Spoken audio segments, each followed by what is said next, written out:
En mars dernier, Marlène Schiappa a donné de la voix sur le plateau de C'est ce soir.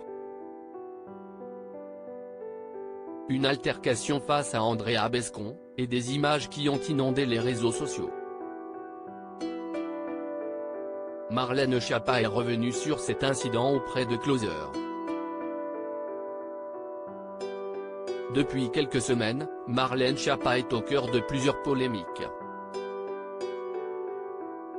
Contre toute attente, elle peut aussi voler au secours de certains collègues qui seraient dans la tourmente.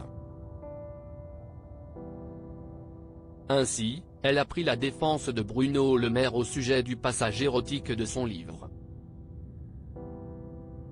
Si est-il en acceptant de paraître dans un numéro du magazine Playboy que la secrétaire d'État, chargée de l'économie sociale et solidaire et de la vie associative, a essuyé de violentes critiques.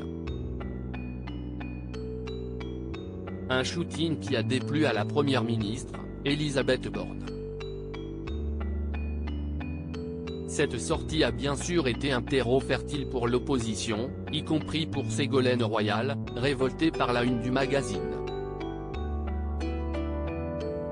Le fait même de dire « Non, mais rassurez-vous elle n'est pas toute nue. Non mais oh, si est-il du délire là.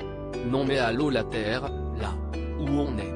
Ils sont en train d'expliquer que si est-il bien parce qu'elle n'est pas toute nue. Non, mais. Vous vous rendez compte? Même pour elle. Et puis, elle est mère de famille.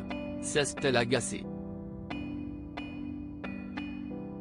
Marlène Schiappa ne regrette de s'être emportée face à Andrea Bescond en mars dernier. Marlène Schiappa avait aussi fait parler d'elle pour son clash avec Andrea Bescond, danseuse, metteuse en scène et militante féministe. Une dispute née sur le plateau de C'est ce soir, et pour laquelle Marlène Schiappa a menacé de quitter le plateau. En cause, Andrea Bescond qui a accusé le gouvernement de laisser dehors les auteurs de violences. Des propos qui avaient fait bondir Marlène Schiappa de son fauteuil. Très vite, les réseaux sociaux se sont enflammés autour de cette confrontation musclée.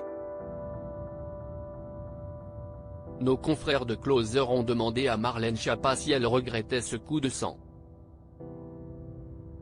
La réponse est non. Je n'ai pas fait Sciences Po, je ne suis pas policier. Je parle avec mes tripes, s'est-elle justifiée.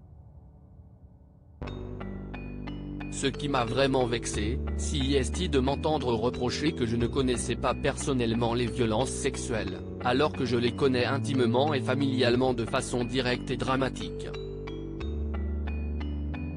Quand on fait appel à des souvenirs traumatiques chez moi dans le cadre d'un débat politique, je préfère me lever pour mettre fin à l'échange. Alors, fin de l'histoire ?